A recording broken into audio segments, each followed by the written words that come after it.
안녕하세요. 여러분들과 함께 영어를 공부하고 있는 이기훈 쌤입니다. 이번 시간에는 최근 정부에서 발표가 하나 있었죠? 그것과 관련한 이야기를 좀 나눠볼까 합니다. 자, 슬라이드를 하나로 추려서 보도록 할게요. 자, 최근에 정부의 개편안이 발표가 되었습니다. 이 개편안의 내용이 뭐였죠? 앞으로는 암기로 풀 수 있는 문제를 줄이고 추론을 해서 풀 수 있는 문제를 늘리겠다는 게 주된 골자였었고요. 그런데 우리가 지금 영어와 국어에서 벌벌 떨고 있는 이유가 뭐예요? 7급 시험에서 보고 있는 PSAT, PSAT을 도입할 수는 없기 때문에 현재 9급 시험에서 어느 과목에 변화를 주겠다고 했습니까? 국어와 영어에 변화를 주겠다라고 했다는 것이죠. 그렇다 보니까 여러분들은 지금 초조할 수밖에 없습니다. 왜? 공시에서 가장 실력이 안 오르는 과목이 뭐예요? 국어와 영어죠. 특히 여러분들이 제일 어려워하고 가장 많은 과락자를 불러일으키는 그런 과목이 뭐예요? 영어잖아요. 그러니까 여러분들은 지금 암기도 제대로 안 돼 있는데 갑자기 추론형 문제를 늘리겠다고 하면 난 어떻게 되는 거지? 나 지금까지 공부했던 거 다 암기였던 것 같은데 그럼 나 지금까지 준비 잘못한 거 아니야? 어떻게 이런 거대한 개편안을 올해 시험부터 반영할 수가 있어? 라고 말씀을 하시면서 벌벌 떨고 있을 수 있다라는 거예요. 이런 분들이 많을 것을 예상해서 이번 강의에서 공무원 영어 공부를 어떻게 해야 되는가 그 방향성에 대해서 한번 논해보고자 하고요. 저의 개인적인 의견이지만 아마도 공단기인이 메가공인이 등등등 대형 학원에서 수업을 들으시는 분들은 강사님들께서 저랑 비슷한 이야기를 하실 거라고 하시는 걸 보실 수 있을 거라고 확신하고 있습니다. 자, 일단 이런 말씀부터 드릴게요. 자, 여기다가 적어볼게요. 지금 우리가 가장 무서운 점이 뭡니까? 추론형 문항을 늘리겠다는 거죠. 근데 여러분, 추론형 문제가 뭐예요? 생각해 보신 적 있으세요? 추론이라는 게 뭐죠? 추론? 추론이라고 하는 거는요, 대놓고 드러나 있지 않은 정보. 대놓고 드러나 있지 않다는 게 뭐예요? 숨겨져 있거나 흩어져 있는 정보를 가지고 새로운 정보를 만들어내거나 새로운 걸 만들어내거나 종합할 수 있는 거. 이게 바로 추론입니다. 그렇다면 여러분들 지금까지 국어에서 풀어왔던 비문학 문제 어땠어요? 비문학 문제에서 일치, 불일치, 유형 같은 문제를 많이 보셨습니까? 아니죠. 국어 비문학에서도 지금까지 계속 숨겨져 있고 흩어져 있는 정보들을 합치는 작업을 하셨고요. 영어 문제 한번 볼까요? 여러분 주제 추론이라고 하죠. 주제 추론이라고 했잖아. 왜 이거 추론인 거예요? 그래서 주제를 대놓고 밝힌 적 있습니까? 이게 주제야 라고 한 적 있어요? 물론 주제문이 있을 순 있겠지. 그 주제문이라고 하는 게 뭐예요? 글의 메인 아이디어를 핵심적인 정보를 가장 잘 드러내는 게 토픽 센텐스 주제문인 거잖아요. 그러면 주제문 자체도 글의 핵심 주제 그 자체를 대놓고 드러내지 않을 뿐만 아니라 여러분들은 그냥 정보 그대로를 찾는 게 아니라 가장 중요한 정보가 뭔지를 추리는 작업을 했다는 거죠. 이것도 추론인 겁니다. 빈칸 추론 어때요? 이것도 추론이잖아요. 당연히 이건 추론이죠. 추론이라고 이름이 붙어 있는데 빈칸 말고 순서나 삽입은 어때요? 이것도 역시나 추론입니다. 심지어는 맥락상 어울리지 않는 글을 고르는 거? 이것도 추론이에요. 여러분들이 영어 시험에서 추론이 아니다 라고 말할 수 있는 영역은 거의 없습니다. 그나마 어휘 문제.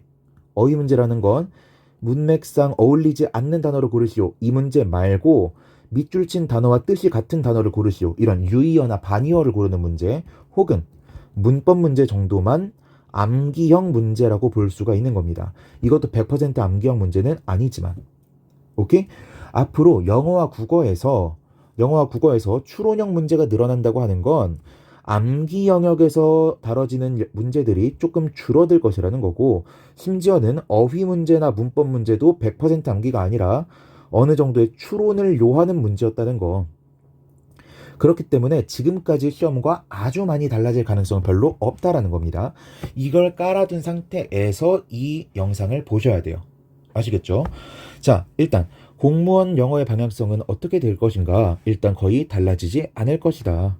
왜냐면요, 영어는 기본적으로 기능 과목, 실력 과목입니다. 기능 과목, 실력 과목이란 걸 여러분들이 꼭 명심하셔야 돼요. 왜? 우리는요, 편입을 할 것도 아니고요, 영어 임용을 볼 것도 아니고요, 통번역사가 될 것도 아니고 영문학과 대학원에 갈 것도 아니에요. 우리는 일정 수준의 수험생 평균이라고 하는 수험생 평균의 수준만 가지면 됩니다. 왜? 남들 틀리는 건 나도 틀려도 돼. 남들 맞는 거 나는 맞춰야지. 남들 틀리는 걸 한 문제만 더 맞추면 우린 합격인 거라고요. 그건 커트라인보다 앞서 나가는 게 되는 거라고. 모든 문제들이 쭉 있다고 했을 때 이 중에서 70%가 모두가 맞는 문제라고 칩시다. 오케이? 70%의 문제만 맞히더라도 여러분의 합격권이겠죠?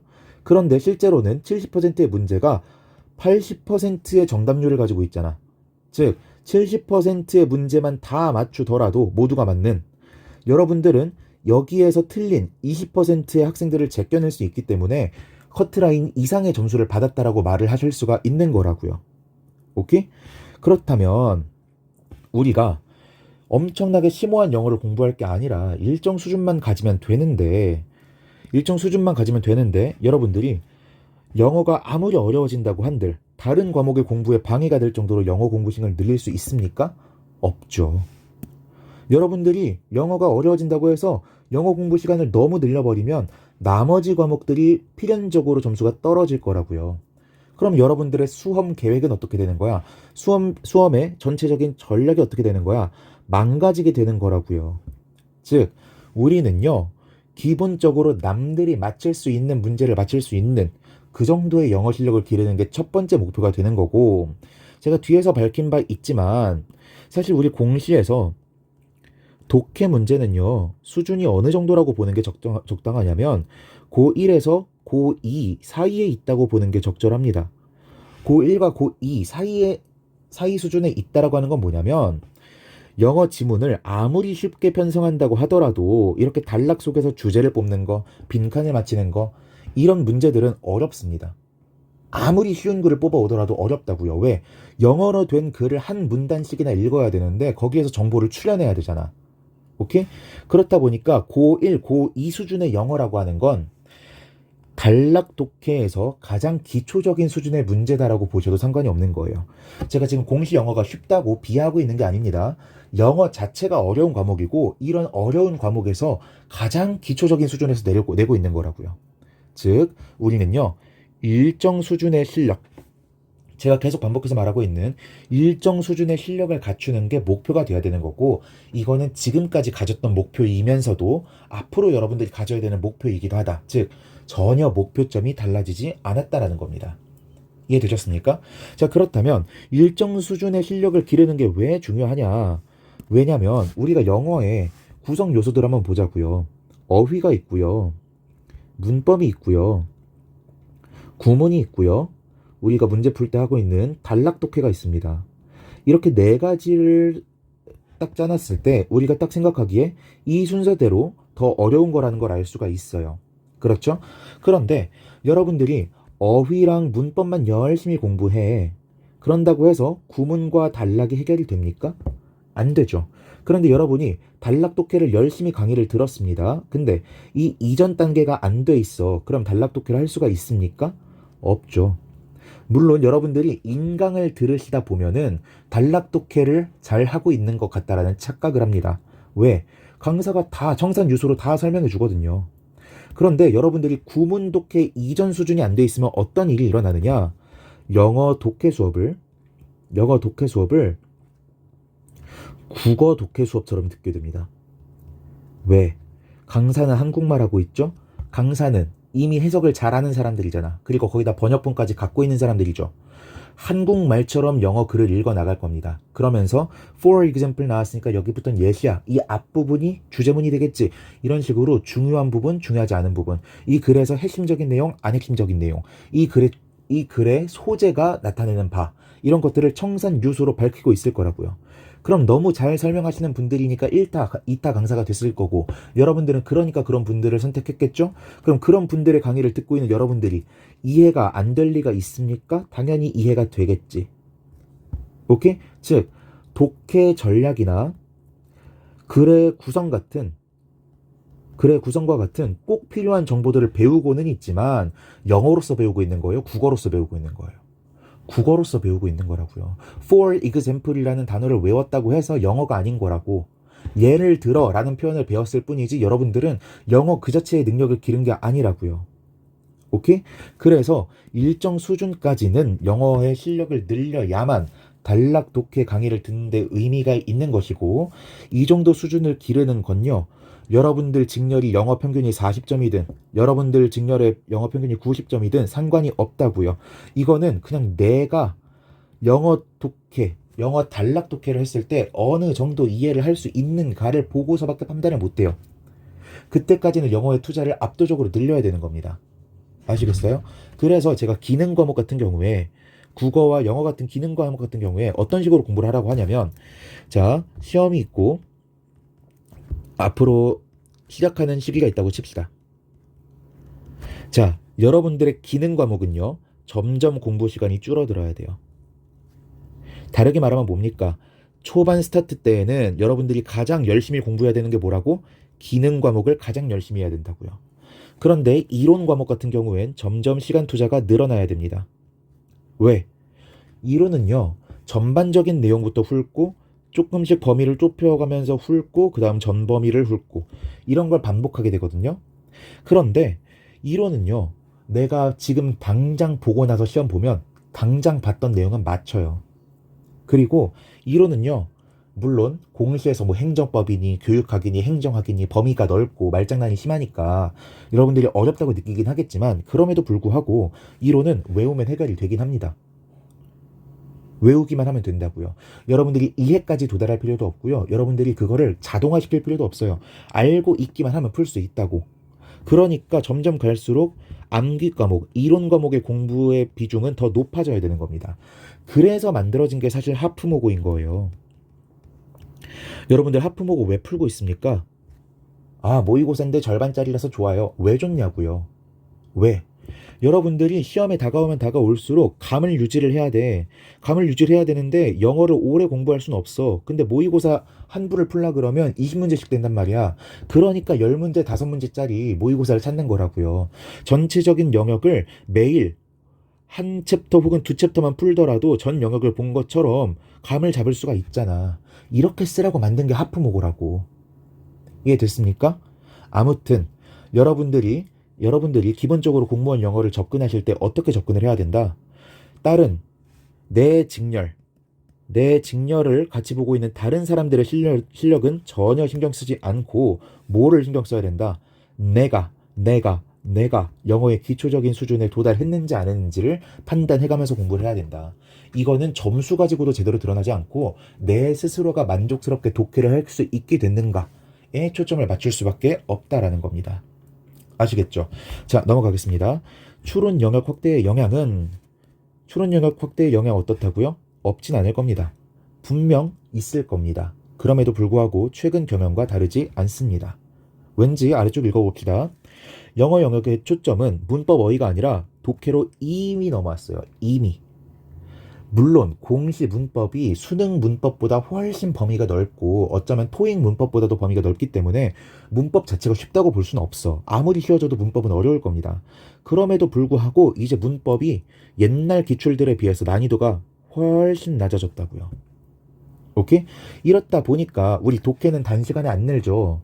그리고 문법 같은 것들은 옛날에 뭐 과락만 피하면 붙을 수 있는 과목들 있었잖아요. 영어 과락만 피하면 영어 때문에 떨어지진 않는 과목들. 그런 과목들에서 문법이랑 어휘만 달달달달 공부해가지고 시험 봤었잖아. 그쵸? 그런 거 생각하면은 제가 아래 써놨던 이 부분이 공감이 되실 거라고요. 공무원 시험을 위해서 노베이스부터 시작한 사람들은 독해가 아무래도 약합니다.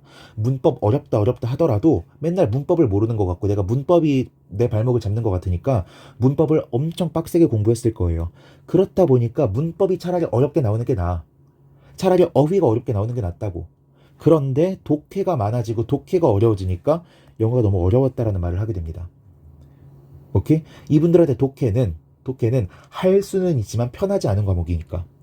그런데 중고등학교 때부터 영어를 잘했던 사람들, 잘해 본 적이 있어서 감만 깨우면 독해는 풀 수 있는 사람들은 문법이 쉬워지니까 이번 시험이 너무 쉬워졌다는 얘기를 합니다. 왜? 독해는 고3 수준보다는 확실하게 아래거든요. 고3 영어를 해본 적이 있는 사람들한테 공무원 영어 독해가 어려울 리가 없거든요. 오케이?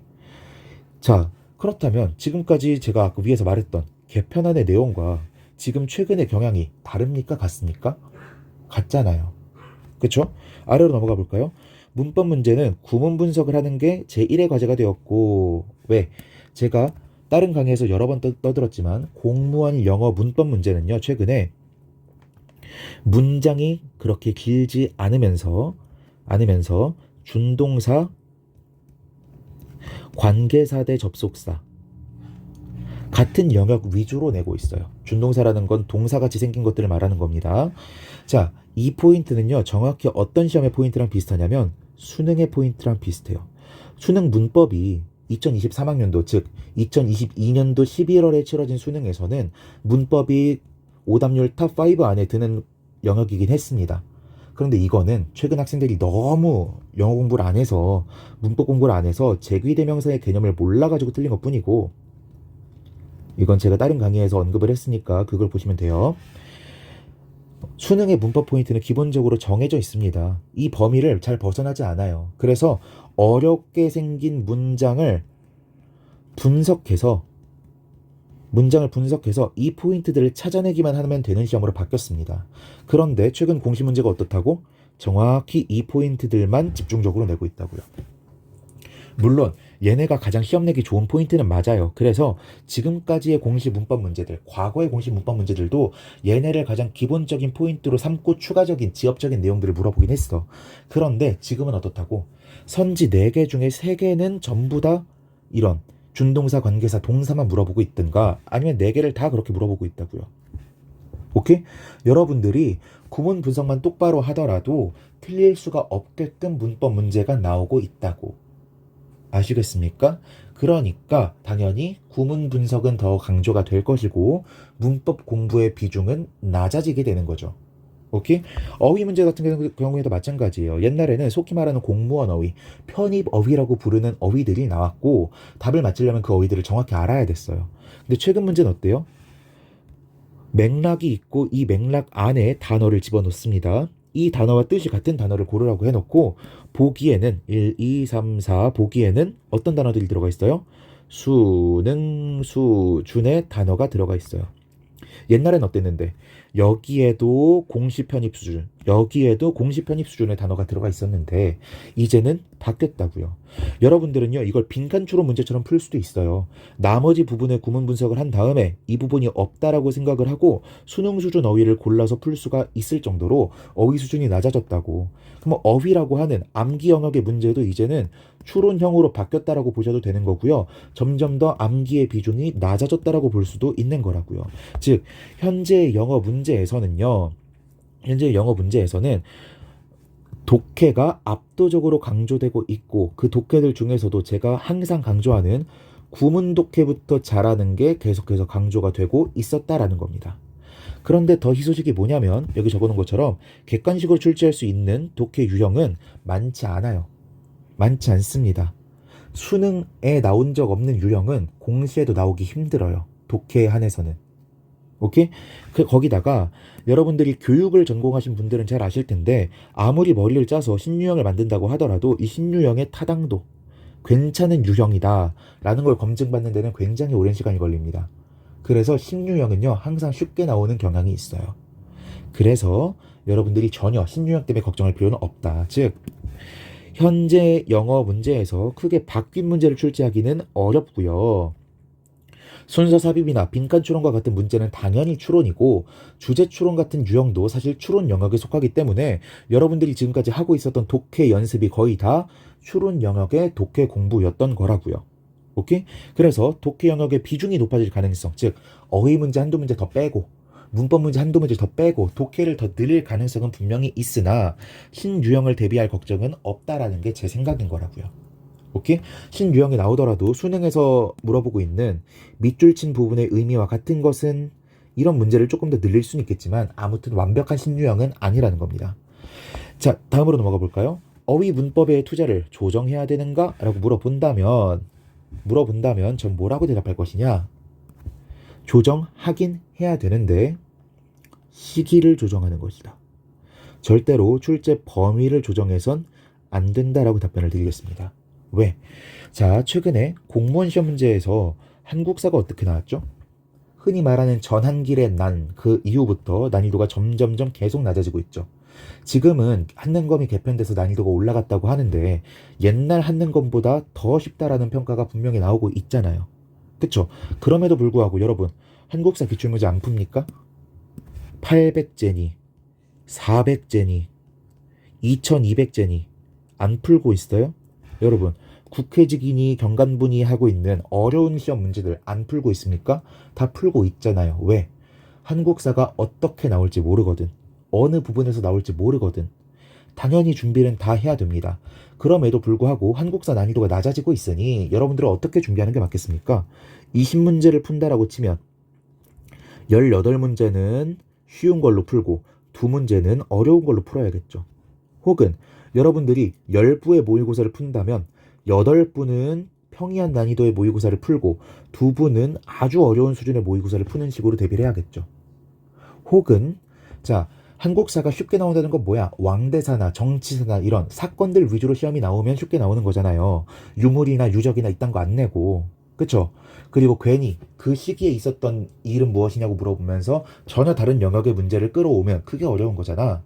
그렇다면 여러분들이 공부할 때 문제가 난이도가 낮아지고 있다는 거는 아, 정치 영역에서는 정치 영역의 문제만 나올 가능성이 높구나.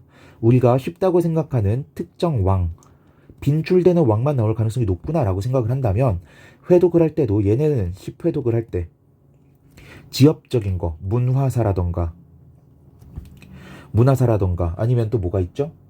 저도 한국사랑 공부한 지 오래가 돼가지고 이런 것들은 1회만 본다던가 이런 식으로 회독의 횟수를 조정할 수는 있겠지. 그럼에도 불구하고 여러분들 이거 안 보면 된다 안 된다? 안 된다고요. 이것도 꼭 보셔야 된다고요. 마찬가지입니다. 어휘나 문법도 분명히 쉬워질 겁니다. 계속해서. 수능처럼 나오면 정말 좋을 것 같아요. 지금 수준의 독해 문제 지문을 갖다 놓고 수능식의 문법 문제만 낸다고 하면 공시 문법이 정말 풀만해질 겁니다. 공부할 만해질 거예요. 그럼에도 불구하고 우리는 극단적인 경향 변형에도 분명히 대비를 해야 합니다. 그래서 쉽게 나오기 시작한 과목도 가장 어렵게 나왔을 때처럼 준비를 하긴 해야 돼요. 단 항상 그렇게 준비해야 된다? 아니면 이렇게 할 때도 있어야 된다? 이렇게 할 때도 있어야 한다. 오케이? 여러분들이 제 말을 절대 곡해해서 들으시면 안 됩니다. 아무리 어휘가 쉽게 나온다고 하더라도 옛날처럼 엄청 어려운 어휘를 공부해야 된다 이런 말을 하는 게 아니라고요. 쉬운 거를 계속 반복하되 어려운 것도 한번 팍 찍었다가 다시 쉬운 거 팍팍팍팍 어려운 거 팍 쉬운 거 팍팍팍 이런 식으로 완급 조절을 해야 된다라는 겁니다. 아시겠어요? 그리고 이런 식으로 공부할 수도 있죠. 쉽고 일반적인 내용을 계속해서 하다가 시험 직전에 그래도 한 번은 찍어야 되니까 여기가 숙달이 완벽하게 됐다. 이때 고난이도로 갑자기 난이도를 훅 올리고 시험을 보러 가는 것도 방법이고요. 아무튼 여러분들이 어떤 걸 공부해야 되는가 그 영역과 그 영역을 방문하는 횟수를 조정할 수도 있을 것이고 특정 영역을 언제 공부할지 그 공부의 시기를 조정할 수는 있겠지만 영역 전체를 없애버리거나 뺄 수는 없다라는 거예요. 아시겠습니까? 문법에서 let, 목적어, be, pp 이게 2년 전인가 3년 전인가에서 나왔던 가장 어려운 유형이었죠. 자, 이거 시험에 또 나올 가능성 있습니까? 별로 없어요. 이건 당당하게 말할 수 있습니다. 거의 나오지 않을 겁니다. 그럼에도 불구하고 공부해야 됩니까? 안 해야 됩니까? 하긴 해야 된다고요. 오케이? 여러분들이 투부정사 일반적인 내용을 30번 공부한다면 let 목적어 BPP는 한 번을 공부할 순 있어. 그런데 이 한 번이라도 하긴 해야 된다고. 비율을 유지를 해서 일정 주기마다 한 번씩은 꼭 보셔야 된다고요. 아시겠죠? 그러면 어휘 같은 경우는 어떻게 하는 게 맞는 거야? 수능 수준의 단어장을 계속 보다가 그래도 공시 수준 단어장을 한 번, 두 번 정도 보고 수능 수준 계속 보다가 공시 수준 한 번, 두 번 계속 보다가 한 번, 두 번 이러다가 시험장 들어가시는 거라고요. 아시겠습니까? 자, 그 다음으로 넘어가 볼게요. 그렇다면 출제 의도 발표는 어떻게 해석해야 되는가? 자, 이런 출제 의도를 딱 발표를 했어. 출제 방향성을 딱 발표를 했어. 그럼 여러분들 뭐라고 생각해요? 아니, 왜 하필 지금 해? 내가 시험 볼 때 왜 나한테 그래? 아니 1년밖에 안 남았는데 갑자기 바꾸면 어떡해? 2달밖에 안 남았는데 갑자기 바꾸면 어떡해? 이런 온갖 얘기들을 하시는데, 물론 시험의 유형 자체가 바뀐다거나 난이도 자체가 아주 바뀌는 경우에는 정부 발표가 나쁘죠. 거기다 유예기간도 없이 갑자기 바꾼다고 하면은 아주 나쁜 놈들이지. 그런데 이번 발표 어땠습니까? 제가 아까 말씀드렸던 것처럼 지금까지 이미 바뀌던 거를 한 번 더 공인했다, 명시적으로 밝혔다라고 볼 수밖에 없는 아주 평이한 발표였다고요. 이런 발표가 나오면 여러분들은 좋아해야 됩니다. 왜? 제가 앞에서 말씀드렸던 것처럼 경향성은 경향성일 뿐 언제 갑자기 바꿔서 나올지 모르잖아요. 그런데 정부에서 야, 이 경향성 맞아 라고 다시 한번 찍어준 거잖아. 오케이? 암기 비중 점점 더 낮출 거야. 너네 암기 공부 한 번 더 할 시간을 줄이고 추론형으로, 이해식으로, 실력으로 푸는 것들을 푸는 연습을 한 번 더 할 수 있어. 그렇게 하는 게 맞는 거야 라고 조언을 해주고 있는 거라고요. 오케이? 지금은 심지어 트렌드가 원래 이랬다가라고 하니까 제가 편하게 말씀을 드리고 있는 거지만, 심지어는 최근에 암기 문제가 많아지고 있어요, 최근에 암기가 중요해요 이러고 있었는데 갑자기 정부에서 이번에는 암기 비중을 낮추고 추론을 넓혀서 문제를 출제할 예정입니다 라고 딱 밝혀줬어. 이러면 얼마나 좋습니까? 여러분들 계속 암기 위주로만 공부하고 있었어. 암기를 공부하고 있다는 건 어느 정도 베이스를 다 깔고 있다는 거거든요. 그런데 이런 식으로 딱 선회를 해주면 앞으로 강사들은 모의고사를 만들 때 추론형 위주의 모의고사를 만들게 되겠죠. 여러분들은 탄탄한 베이스를 가지고 이 탄탄한 암기만 하다가 들어가는 게 아니라, 탄탄한 암기만 하다가 틀리고 나오는 기분 나쁜 경험을 하는 게 아니라 튼튼한 암기를 바탕으로 추론 연습을 하다가 시험장에 들어갈 수 있다고요. 우리의 방향성에 조금 더 확신을 얹어주는 아주 감사한 거라고. 오케이? 경향성은 경향성일 뿐이에요. 이건 법칙이 아니야. 그래서 제대로 어떻게 나올 것이라고 하는 것에 대한 예측이 모두가 사실은 쓸모가 없어요. 그런데 정부에서 이렇게 밝히게 되면은 고위층들의 입장과 출제진들의 입장은 분명히 다르겠지만, 그럼에도 불구하고 얘네가 하다란 내용을 얘네가 무시할 수 있냐고요. 무시할 수 없지. 반드시 따라야 될 겁니다. 어떻게 해서든. 그러면 우리가 기대하는 방향으로 얘네가 따르지 않을 가능성도 있지만 그래도 따르려고 시도라도 노력이라도 할 거라고요. 그러면 우리는 너무 땡큐인 거라고. 시험이 한 달 남은 시점에서 발표를 했든 2주 남은 시점에서 얘기를 했든 하루 앞둔 시점에서 얘기를 했든, 아시겠죠? 쫄지 말고 기분 좋게 생각하면 되는 거고, 우리는 이런 방향성 발표에 맞춰서 방향성을 어떻게 하면 좋을까, 이것만 고민하면 된다고요. 아시겠죠? 자, 그래서 공시 영어의 준비의 기초적인 틀은 무엇이냐, 이제 막 공부를 시작하려는 사람들은 어떻게 해야 되느냐. 자, 아까 말했던 것처럼 그 직렬의 커트라인 넘기가 아니라 뭐를 목표로 해야 된다? 기초 수준 달성을 목표로 해야 된다. 풀어서 맞출 수 있는 단계까지 가려면 커트라인을 신경 쓰지 않고 공부하는 시기가 분명히 필요하다. 내가 이 정도면 기초 수준이 됐어, 될 때까지는 계속 공부하다가 하프모고를 돌리든 하면서 감을 유지하다가 시험장 들어가는 게 베스트이다 라는 겁니다. 아시겠죠? 자, 그래서 제가 제일 강조하고 있는 게 뭐다? 구문 공부이고요. 구문 공부를 하다 보면 자연스럽게 어휘도 늘어날 겁니다. 어휘를 무시하는 게 아니에요. 하지만 구문을 하는 게 가장 중요하다라는 거고, 어휘도 구문 공부를 할 때 방해가 되지 않을 수준까지만 딱 공부하고 바로 구문에 포커스를 맞춘 다음에 어휘는 매일매일 조금씩 보는 식으로 공부하는 게 옳다라는 겁니다. 아시겠죠? 자, 이렇게 해서 이번 정부의 개편안 발표와 관련해서 저의 예상과 저의 생각들을 말해보았습니다. 이 영상이 여러분의 마음가짐을 다지는 데 도움이 됐으면 좋겠고요. 절대 여러분들이 영어에 겁먹고 정부 발표에 겁먹어가지고 오히려 텐션 떨어지고 동기 저하돼가지고 안 좋은 선택을 하거나, 안 좋은 선택이라는 게 공시를 포기한다거나 이런 거 말하는 거예요. 안 좋은 선택을 하거나 여러분들이 공부를 포기하는, 그리고 영어를 버려버리고 나머지에 힘쓰려고 하는 이런 극단적인 선택을 하지 않았으면 좋겠습니다. 지금까지처럼 하는 게 최고예요. 여러분들 지금까지 공부했던 거 충분히 잘하고 계시고요. 강사님들이 시키는 대로 했던 거 절대 틀리지 않습니다. 제가 지금 특정 학원 강사, 특정 학원을 홍보하고 있는 게 아니잖아요. 제가 아는 학원이 많지가 않아서 그런데 메가공이든 공단기든 해커스든 어디에 계신 선생님이든 다 좋은 선생님들이고 다 실력 있는 쌤들이에요. 이 쌤들이 지금까지 시켜서 했던 공부들 다 옳습니다. 다 잘하고 계세요. 그러니까 절대 쫄지 말고 앞으로 그 텐션 그대로 더 나아가시면 좋겠고요. 여러분들한테 그래도 한번 해봤으면 하는 건 전략 점검이다. 내가 언제 무엇을 해야 되는가에 대한 고민만 한 번씩 해보셨으면 좋겠습니다. 이상 30분이나 되는 잔소리 마치도록 하겠고요. 여러분들이 공시 공부에 있어서 어려움 겪지 않도록 최대한 도울 수 있는 컨텐츠 많이 생산하도록 하겠습니다. 수고하셨습니다.